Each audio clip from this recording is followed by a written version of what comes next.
eu queria dar um destaque. O John Textor é um fanfarrão, cara. 6 treinadores na SAF do Botafogo. Tudo bem que ele salvou as questões financeiras do Botafogo. Mais ou menos. Não, mas o segundo presidente do Durcésio Melo, que você disse uma vez que o Botafogo tinha acabado, viu, Capriotti? O Durcésio disse que... Falei mesmo. Palavra do Durcésio no podcast a semana passada que eu acompanhei todinho. Em 3 anos o Botafogo vai quitar todas as suas dívidas. Olha que negócio interessante, já teve 1 bilhão, crer, né? Já teve 1 bilhão de dívidas. Ver pra crer. Espera quitar em 3 anos. Então vamos aguardar para ver se vai acontecer isso realmente. Mas por que um fanfarrão John Textor se ele apresentar as provas? Que provas? Que ele disse que ele tem. Quais? Bom, Pretzel, não sei. Ele fala que ele tem as provas. Mas já é a segunda versão. Na primeira versão ele não apresentou nada. A primeira ele falou e ele deu uma flertada. Aí nessa de agora ele colocou o negócio em cima da mesa e falou: nos últimos 2 anos nós temos provas palpáveis que o Palmeiras vem sendo beneficiado pela arbitragem. Bom, então, ou ele o Palmeiras se manifestou de forma obviamente correta e o Textor vai ter que provar. Ou ele vai entrar pra história como o cara que limpou o futebol brasileiro. É isso. Ou ele é mais um idiota e fanfarrão. Sabe por quê? Sabe por que John Textor faz isso? Porque ele sabe que não vai acontecer nada com ele. É verdade. Porque a justiça esportiva aqui no Brasil é uma piada. É risível. A justiça esportiva é um negócio completamente sem sentido aqui. Então ele sabe que ele pode falar à vontade as bobagens que ele quiser falar, que não vai acontecer nada. Mas já era pra ter acontecido, ele já não falou isso aí há 1 mês. Não tem 1 mês que ele falou essa bobagem? Mais um mês. Já era pra ele ter ido lá apresentar as provas. Se a gente tivesse num país com a justiça esportiva séria, ele já teria sido convocado no dia seguinte para se apresentar lá e junto com as provas. E se não apresentasse as provas, estaria eliminado do futebol por 1 ano. Banido por 1 ano. Tô concordando. Chega a ser bizarro o que a gente vive aqui no Brasil.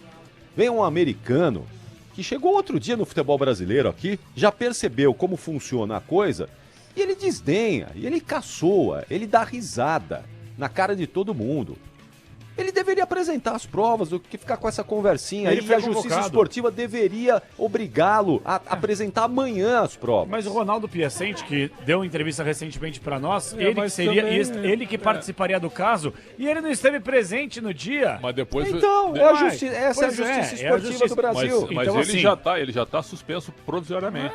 Mas eu concordo com o tio Caprat. Agora... Tem aqui assim, ó, mostra provas agora, né? Eu não tenho, veja bem, eu quero mostrar na justiça comum. Então tu tá banido do futebol. Enquanto tu não mostrar, tu não entra mais em nenhuma praça Mas esportiva. o Ronaldo Piacente falou sobre isso. Nós questionamos a entrevista recentemente que fizemos com ele, se o John Textor, com toda essa fanfarronice, ele poderia ser banido do futebol. E a legislação esportiva, desportiva no caso, não prevê banimento nesse tipo de situação. E sim uma pena, que depois cabe recurso. Então, assim, ele entendeu com esse modus operandi do futebol brasileiro e da injustiça desportiva nesse país que não vai acontecer nada com ele. Por isso que ele deita e rola na cabeça de todo mundo. É uma vergonha. E tomara que o Palmeiras coloque mesmo ele na chincha, no pau, que ele possa cumprir Divulgou e pagar uma nota agora. Divulgou uma nota e pagar aquilo que ele está ofendendo a instituição Palmeiras, a torcida e os profissionais do clube. Agora, se ele apresentar essas provas, todo o discurso nosso aqui de fanfarrão, etc., vai pro buraco. Claro, lógico.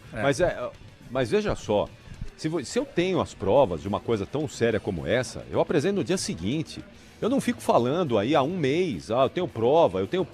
Eu não fico falando, eu vou lá e apresento essas provas. Aliás, tu vai até o fim, né? Vai até o fim. Eu nem esperaria ser convocado. Eu convocaria uma entrevista coletiva, tá aqui as provas, ó. Tá aqui, as provas estão aqui. Se vocês quiserem levar para a polícia, leva. Quiserem levar para onde vocês quiserem, levem, mas tá aqui. Eu não ficaria 1 mês enrolando, como ele tá fazendo aí a cada semana, jogando uma coisinha no ar. E o detalhe, hein? Essas provas que o Textor tem, que ele pelo menos afirma que tem, foi de uma startup francesa que ele mesmo contratou, usando a inteligência artificial. Então, assim, a gente não consegue aferir 100% se isso de fato é plausível e palpável em relação a essas provas que ele diz ter. Agora, que ele tá passando vergonha há muito tempo no futebol brasileiro, indiscutivelmente ele tá. Aquela virada do Palmeiras sobre o Botafogo, aquele 4-3. Ele não engoliu até agora. Aquilo foi muito dolorido pro Textor, claro, pro botafoguense. Ali o Botafogo perdeu o título, né? Ali foi a derrota do brasileiro, foi aquele jogo. Ali a coisa descambou completamente.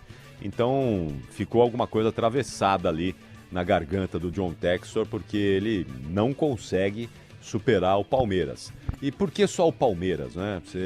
Essa é a pergunta, né? Os outros, ninguém mais tem nenhum benefício, só o Palmeiras tem o benefício, por quê, não é? Eu gostaria de entender também, por que só o Palmeiras e não o Atlético, o Flamengo, o Inter, o Corinthians, qualquer um aí, só o Palmeiras tem isso, por quê? De onde vem isso? Qual é a origem desse benefício só para o Palmeiras? Se fosse real, você não acha que os rivais não estariam apoiando o Textor? Claro. São Paulo e Corinthians não estariam... O Flamengo, né? O Flamengo abraçados com o Textor, se realmente acontecesse, se estivesse acontecendo ninguém algo... Tá dando voz pra louco, seria né? um movimento contra o Palmeiras. Exato. Então, ninguém tá levando a mínima... Sabe, ninguém tá dando bola para esse tipo de coisa. Tá ficando muito chato. Imagina nós três chegando na mídia francesa e dizendo o seguinte: o campeonato francês está manchado porque o Lyon escapou do rebaixamento com a ajuda da arbitragem. Eu tenho provas. Ah, é? Então mostre, né? Não, veja bem, eu quero mostrar só na corte francesa, né? Só. Imagina a gente dizendo isso. Vergonha. A gente estaria banido, cara. Na Inglaterra, com o Crystal Palace, que é onde ele tem time também. Exato. Então é o seguinte, eu tô concordando contigo, Capri. A justiça brasileira já é uma fanfarronice. Exato. Né? A desportiva não existe. Não existe. Não existe. Nem no TJD dos jogo... estados e nem no STJD. Perfeito. Aquele jogo do 4-3 da virada, eu tô tentando me lembrar aqui se houve algum erro absurdo. Teve o lance da expulsão. Uma falta no Adrielson. O lance da expulsão. O lance da expulsão que o Adrielson ele faz a falta em cima do Rony, se eu não estou equivocado. E o Adrielson é expulso naquele lance. Exato. O Textor alega que não era para cartão vermelho e sim para o cartão amarelo. É um lance discutível. Foi isso mesmo. A gente falou na época. Esse foi a grande polêmica. Foi um lance discutível. Mas é um lance também interpretativo. Independentemente aí se o árbitro errou, acertou, vai na interpretação de cada um. O Botafogo não perdeu o título por causa daquele lance. O Botafogo pipocou, claro que gente. não. O Botafogo protagonizou a maior pipocada da história, talvez até do esporte, velho. Talvez até do esporte. Tô falando sério, não é só do futebol, da história do esporte. Vexame, que os caras fizeram, não vergonha. Ficou entre os 4 na Taça Guanabara. Pois é, não, foi jogar a Taça Rio. Bicampeão da Taça Rio. A Taça Rio até vale porque dá uma vaga direta na só Copa do Brasil do ano que vem. Mas Ponto. Não tá entre os 4, não, é uma vergonha é um lixo, não vale nada. Ainda mais pra história do tamanho do Botafogo.